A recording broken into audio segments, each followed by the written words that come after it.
Social workers take to the streets, protesting the poor treatment they've received since a child abuse scandal broke last week.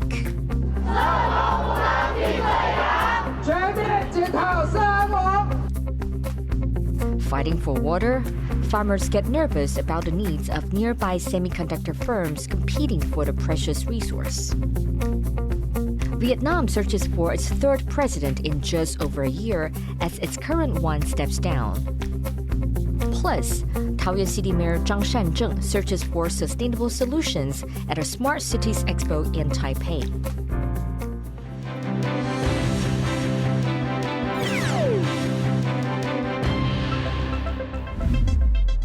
A warm welcome to TaiwanPlus News. I'm Betty Chen. Taiwan's central bank has raised the country's interest rate to a 15-year high. The increase brings Taiwan's discount rate up to 2% from 1.875%, where it has stood since last March. The bank's decision comes just after neighboring Japan raised its own interest rate for the first time since 2007. Taiwan's central bank has also raised its yearly forecast for both inflation and economic growth. Social workers are protesting the treatment they faced since a child abuse scandal broke last week. As John Ventres reports, the case is also highlighting broader resentment over working conditions.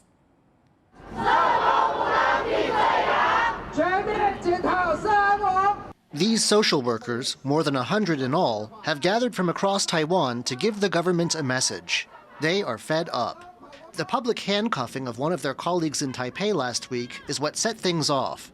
Police brought this social worker in for questioning over the death of an infant, allegedly at the hands of an abusive nanny. Officials suspect the social worker may have been negligent and falsified reports on the infant's case. But social workers and police themselves say the handcuffing and parade past news cameras were inappropriate. But the promise of a reprimand for the officer responsible hasn't calmed social workers' anger. 大家看到社工被铐的那一瞬间，为什么我们那么害怕？我们觉得恐惧，我们觉得受伤，因为很可能下一个就会是我们。But that's just the first of many things these social workers are angry about. They have a list of demands for the government. Chief among them are greater protections from abuse and doxing, and scrapping plans to mandate more frequent checkups on children. They also want a review of pay and work capacity, a new forum to discuss child abuse, and a recognition that social workers can't support the social safety net by themselves. 安网呢，也绝对不是只有社工在支撑，但是一旦发生事情的时候，社工很有可能就会变成替罪羔羊。The government says it will consider these demands. 工会提出蛮多诉求的，那这个部分有些可能我们私塾就可以来做讨论，有些可能还是在请教我们一些专家学者，特别是我们在社工系的一些相关的老师。But these reviews aren't expected until late April, further testing the patience of workers who say they're overworked, underpaid, and first in the line of fire when things go wrong. Scott Huang and John Van Trieste for TaiwanPlus. Chinese incursions into Taiwan's air defense identification zone have hit a 2-month high. Taiwan's defense ministry detected 32 Chinese military aircraft and 5 naval vessels around the buffer zone, the most since January. 20 aircraft crossed the median line of the Taiwan Strait, with 1 drone circling to the east of Taiwan. The ministry says it is monitoring the situation and has deployed forces in response. Taiwan's representative office in Israel has donated $500,000 to local municipalities in the country. The Federation of Local Authorities in Israel thanked the office for the donation. Taiwan's foreign ministry says the funds will be used to create volunteer crisis response teams. It says none of it will go to Israeli military for use against Hamas militants in Gaza. The donation comes amid dwindling support from the U.S. and its allies towards the ongoing war in Gaza, which has killed almost 32,000 Palestinians. U.S. President Joe Biden has announced that American chipmaker Intel will receive nearly $20 billion in grants and loans. It's part of an effort to boost U.S. chip production. The subsidies represent the largest single package to come out of the 2022 CHIPS Act. Intel will receive $8.5 billion in grants and up to $11 million in subsidized loans to build and upgrade its facilities. Asian chip makers Samsung and TSMC are also expected to receive smaller subsidies for their U.S. facilities, but the Biden administration is prioritizing domestic firms. Nearly all manufacturing of leading-edge chips across the entire industry moved overseas to Asia years ago. That's why today's investment is such a big deal. We will enable advanced semiconductor manufacturing to make a comeback here in America after 40 years. Farmers in southern Taiwan are getting nervous about competing with semiconductor giant TSMC for resources. That part of Taiwan is already short on water, and as the chipmaker continues to expand both at home and abroad, many locals are bracing for change. Joyce Zheng reports. Here in Pingtung in southern Taiwan, farmers are praying for rain. The area's been suffering from droughts, and now on top of that, residents are bracing to compete for what water there is against global chipmaker TSMC. 香蕉、鱼头啦，稻田啦，都会产生问题。我们抽水机的性能都必须要去汰旧换新。 Following strong global demand for semiconductors, TSMC has been expanding its operations around the world. Here in Taiwan, TSMC is adding to its already large footprint with a new fab planned in the south, the third in Taiwan to use an industry-leading 2-nanometer process. Water is a crucial part of making chips, used to cool equipment and clean silicon wafers. And the more advanced the chip, the more water is needed. Currently, TSMC uses about 6,800 liters of water to make a single wafer. The company's fabs in the south alone consume 138 million liters of water a day. As TSMC drinks up more and more water in southern Taiwan's Science Park each year, Kaohsiung City Mayor Chen was asked if the south had enough water for more fabs. 规划第三座厂的一个这个设置的相关的一些条件。 Stories of TSMC's heavy water use have worried some residents over in Japan, where the chipmaker recently opened its first Japanese fab in a farming town in Kumamoto Prefecture. Koyama Yuichi heads a newly founded group of farmers there to protect their interests after TSMC's arrival. Koyama says they haven't gotten much information to work with from the chipmaker or the local government. やっぱりマスコミの情報で我々は知るぐらいでですね、なかなか情報が思ったよりも、その時点ではですね多くはなかったと。うちの会員さんの農地が減っていったり、だんだん水の問題が来たり、田舎には、自然がいっぱいあったのが、どういうふうに変化するのか、あるいは人の問題。 Koyama says Kumamoto farmers are hoping to learn from those in Taiwan on how to coexist and share resources with chip firms. But given TSMC's rapid growth and Taiwan's increasingly scarce resources, neither farmers nor government leaders here may have all the answers. Joseph Wu and Joyce Chen for TaiwanPlus. Vietnam is looking for its third president in just over a year after Vo Van Tung was forced to step down on Wednesday. Vietnam's Communist Party says Tung's shortcomings had negatively affected public opinion and the party's reputation. His resignation comes as part of an anti-corruption drive which has already engulfed a former president and 2 deputy prime ministers. For more on the significance of the president's resignation, reporter Chris Gorin spoke to Vietnamese journalist Chen Long. What is the role of the president in Vietnam's political system, and what's the significance of this most recent resignation? Constitutionally speaking, the president doesn't have much power and very much a ceremonial role. To truly understand the power structure of Vietnam, we need to look at the Communist Party. And within that system, traditionally, the president must be one of the top 4 positions of the party leadership. This is a highly unusual political development in Vietnam over the past, I would say, 7 or 8 years, when we changed the head of the states so often. That signals the kind of political instability in Vietnam. And for sure, this is the kind of political instability that the party doesn't want. But then we have very little information to understand about what is going on behind the scene. Is it fair to say that this resignation is part of the ongoing anti-corruption campaign? It is.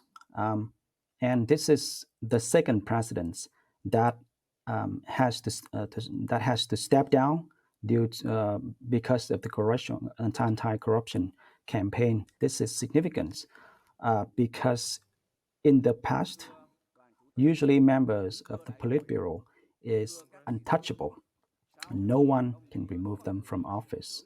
And this could be a good thing for the anti-corruption campaign, but there's no strong civil society and independent media. There's no guarantee that corruption will be going away.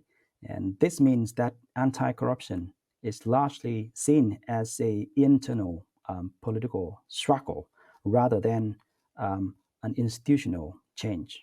What are the international implications here? Do investors or partner countries have reason to be worried about this? I think that political instability is always bad for business, for investments, and for the economy. But I guess that in most countries, political instability is just a norm. We think that the international community, investors, and tourists have more to concern about. There is absolutely no checks and balance in how they run the country. And that is even more dangerous than any personnel changes within the party's leadership. That was Vietnamese journalist Chen speaking to our reporter Chris Gorin. Sustainable governance is in the spotlight at Taiwan's annual Smart Cities Expo. Tiffany Wong looks at one new technology that maps trees to help reduce carbon emissions. Looking for green solutions for his city, Taoyuan Mayor Zhang Shanzheng is among 500 municipal leaders from Taiwan and around the world attending the Smart Cities Expo in Taipei. The annual event showcases new technology and services meant to help with complex issues like transportation, safety, and sustainable development. Mayor Zhang says he's eager to exchange ideas with other community leaders and startups, especially any that might help with issues his northern Taiwan city is facing. Taoyuan is the largest industrial city in Taiwan, so you can imagine there's a lot of carbon exhaustion in Taoyuan, mostly from the industry, and secondly from the transportations. So we're also looking for ideas to help the industry to reduce their carbon emission. Taoyuan is home to over a third of Taiwan's 500 biggest companies, and in recent years has turned to clean energy solutions to lessen the environmental impact from the industry. One vendor at the expo says he may have just the solution the city needs. They seriously need to make the city centers greener, namely because of the heat islands in cities, the urban heat islands. So with our tool, they can monitor the progress made. The tool works by mapping out tree cover in an area to assess its environmental impact and learn the best way to manage it. Trees absorb the greenhouse gas, carbon dioxide. That process helps offset carbon emissions, generate oxygen, and provide a significant cooling effect, a solution that could help tropical and subtropical industrial cities like those in Taiwan. It is my first journey in Taiwan, and first day also. But so far, I have many marks of interest here on the exhibition, so it's promising for the business-wise. I hope that the app will help as many people and communities as possible to become greener. The world has seen temperature records continually smashed in recent years, and with no signs of this trend slowing down, it will only become more urgent to find ways to save energy and cool cities. Alex Chen and Tiffany Wong in Taipei for TaiwanPlus. Coming up, global birth rates are dropping, and that's causing concern about who will take care of the older generation. Stay tuned.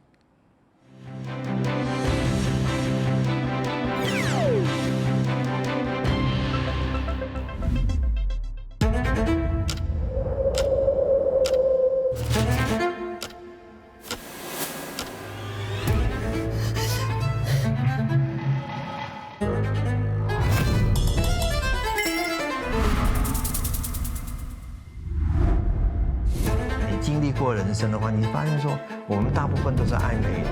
我自己少遇见一朵花，我可能就不是这个样子。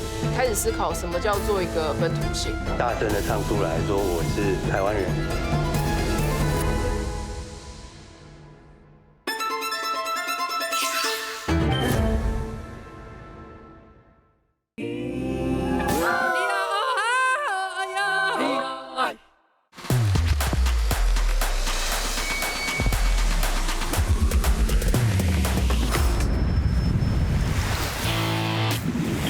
There's so many things that I wish the world could see. It is amazing to watch this captain maneuver this giant ship. It takes 3 days to cook this. The flavor is unbelievable, incredible. And it's my turn to make something inspired by Chef Gore. It's going to be quite a challenge. Can you imagine that? It's surreal. Yes, so real. I can't give up. I got some ass kicking to do. Nice move. We're pushing each other to explore and experiment in new, different ways. 5, 4, 3, 2. A warm welcome to TaiwanPlus News. Exploring the issues that matter to you. Not just to Taiwan, the whole world is watching. 很多时候是我们眼睛看不到的地方。We might encounter mishaps and mistakes along the way. But at the end of the day, it just transmits something straight from the heart. Yes. Cheers. Bon appetit. It is about the fun and it's about the glamour and it's also about something much deeper than that. Sometimes you just gotta seize the opportunity. You just gotta do it. Have a place where you're appreciated for you exactly as you are and where you can shine and be seen.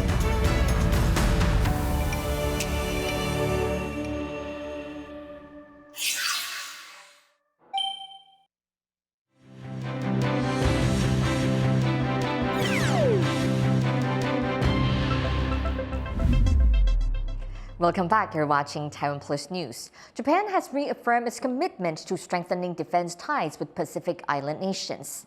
The country's defense minister made a statement at a Japan-Pacific Islands Defense Dialogue in Tokyo, which was attended by representatives from countries such as France, the US, and 14 Pacific Island states. The minister noted the importance of boosting defense cooperation as attempts to change the status quo in a region increase.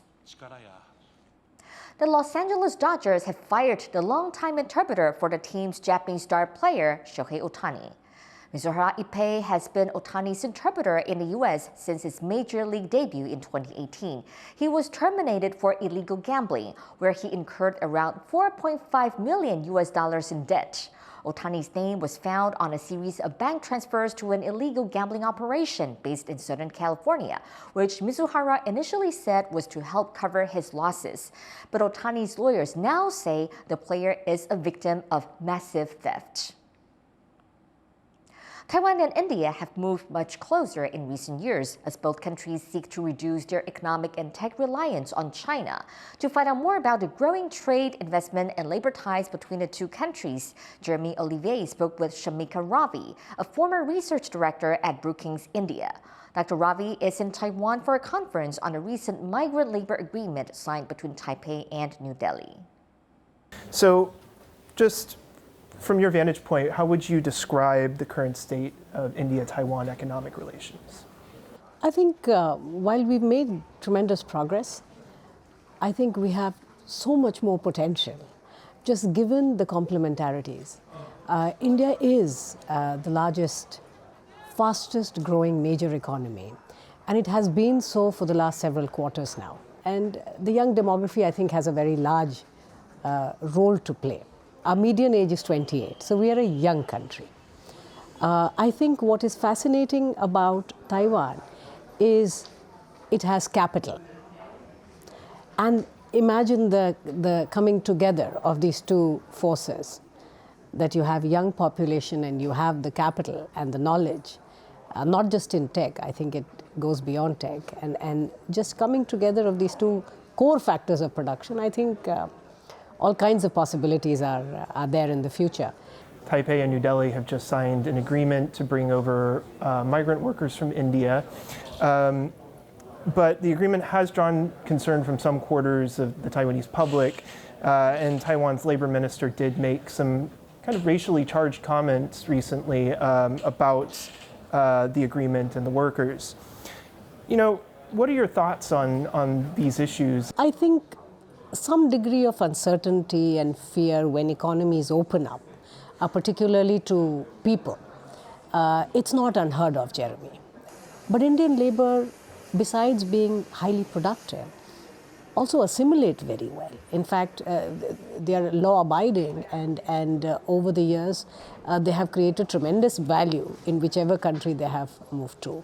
So today, in fact, when you look at the list of the biggest 40, 50 firms in the world, there is a very high chance that a majority of the CEOs or the CXOs are Indians. And I think a large part of it has to do with the fact that, it's a reflection of the society as well. We're very diverse, we're very plural, and all of that just leads to the culture. I think at the workspace, therefore, is one where, people rise, people grow. That was Indian economist Shamika Ravi speaking with our reporter Jeremy Olivier. A new report says most countries around the world will soon not have enough children to support their older populations. Harrell Hughes tells us more. Hello. You gonna smile? There's an ever-increasing need for babies like this, just as they are becoming an increasingly rare sight around the world. A report from the University of Washington says that by 2050, 3/4 of all countries won't have enough children to support their older population. Birth rates are dropping and have been for years. And around the world, the same question is being asked. Why? Researchers say the answer is complicated. Think about climate change. Think about war, think about pandemics. Those can all influence fertility. So just, demographers try to make projections and you'll always have these issues. Think about economic forecasts. I mean, you always have these unexpected things. Taiwan joins South Korea and Japan at the bottom of the global fertility list and is predicted to become a super age society by 2025, meaning 20% of people will be at least 65 years old. It's a commonly discussed topic in public discourse, with presidential candidates in Taiwan's recent elections even making it a cornerstone of their campaigns. They suggested incentives, subsidies, and access to fertility treatments and childcare. But according to the Taiwanese Institute of Economic Research, these won't matter because less young people want families and are instead choosing pets. 你在薪水不涨的情况下，当然会选择能够陪伴又好玩又有爱的毛小孩。养一个毛小孩来讲，其实他也不会对我们哭，也不会对我们闹，也不会可能未来发生很多社会的问题。Taiwan is not alone in its population decline, and some researchers wonder if so many countries are facing the same issue. Is it a bad thing? When I stand back as a demographer and look at this and say, do we have to maintain our population size? So many countries, we have these borders of countries. They all have different population densities. They all have different sizes. They all have, different population compositions and needs. So I think my first question would be to stand back and say, is shrinking populations a problem? But the pressure of paying for and supporting aging populations falls mostly on the planet's young people. And if trends continue, these little babies will know it better than anyone. Delphine Chen and Harrell Hughes for TaiwanPlus. Taiwanese folk musicians are sharing their sound with the next generation in an urgent effort to keep their culture alive. Joyce Zheng has the story.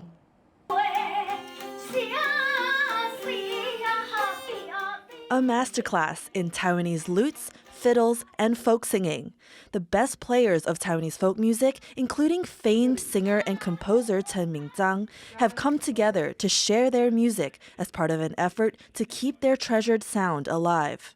我们一代也是这样一代传下来的嘛，因为我们上个月的努力，让我们今天台湾可以这么丰富嘛。那我们也希望下一代会比我们更丰富。 Students who signed up for the special class averaged about 35 years of age, giving organizers hope that young people in Taiwan do have an interest in the dying art. Students say the music helps them feel closer to home.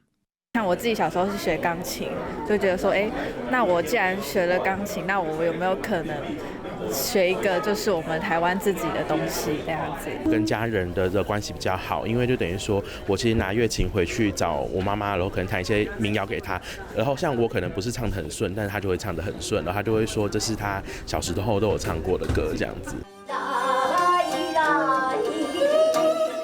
Carrying on cultural legacies is not an easy task, but folk musicians have newfound hope in these passionate students to help this uniquely Taiwanese sound play on.